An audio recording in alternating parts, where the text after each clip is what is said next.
Today we'll talk about how can you enable this sign or know how you can do that on your Zello app. We're going to figure out the solution or know how you can do that on your app.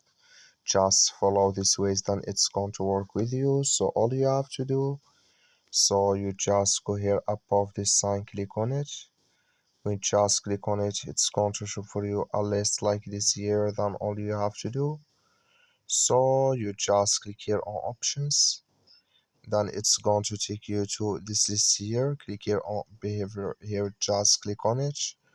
So then you come to next step here, then all you have to do, so you just click on you come here to start Zello when phone powers on. Clicking this sign, then like you see this color show for us, that's mean here start Zello when phone powers on, enable with us now.